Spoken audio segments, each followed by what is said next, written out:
Equality Act, which was the sort of catalyst for this. So tomorrow, all companies that have more than 250 employees have to report the gender pay gap, the gap between what women gets average earnings and what men get average earnings. For the same job? No, this is across the whole company. This is the average median salary. It's the average median hourly wages earned by men and women in total. Right. And then the gap is the percentage. So it will vary from company to company. And what is important about this step forward is transparency. We have a culture of secrecy around pay in this country. And that stops women knowing what men are getting paid.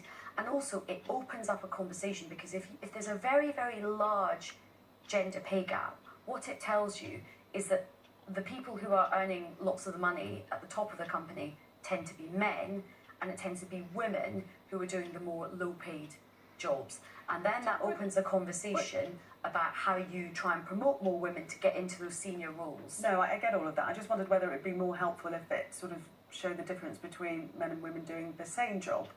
Well, there is an argument that is playing out at the moment, which is whether or not the way the government has asked people to report their gender pay gaps is really hugely successful. Clearly, like-for-like reporting, you know, we both do the same jobs here, I get paid £100 more than you, that really does expose totally unnatural injustice. This does have, I think it does tell you something, which is basically, I think a company's chief executive, which almost certainly will be a man, will have to look very, very hard in the mirror if he looks at pay gaps as big as we've seen companies like HSBC, EasyJet, over 60% gap. That means huge amounts of men are paid, huge amounts more than all their women. That really is very, very hard for anyone. One thing about the figures as well, if you changed it and made it much more complicated, you wouldn't get useful information, because that figure makes you want to ask other questions. Of course, if you're a CEO in the company and you're the only CEO of the company, then who are you going to compare your pay next to? And if all the people on the executive board are just men, they're all going to have their pay compared to each other.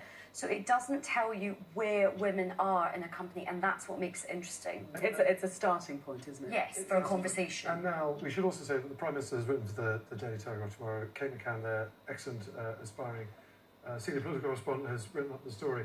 And the Prime Minister makes some really interesting points in her article, including not just this is a burning injustice, how so many men get paid more than so many women, but also the way we change this is by a cultural change, not just sorting out pay, but actually working differently. So, for example, the PM makes the point in the Telegraph, why are we not having more men taking on caring roles, looking after all the people, looking after sick relatives? Why does it always fall to the women? Why does it often fall to women to bring up children when the men go out to work? So it's a complete... But I hope she does put her money where her mouth is, and, for example, put more money into adult social care and childcare. I mean, childcare is one of the biggest obstacles to both mothers and fathers getting back into the workplace. As you say, that the massive cultural shift is the big kind of elephant in the room that needs to be addressed. For the moment, thank you very much. We are going to take a break.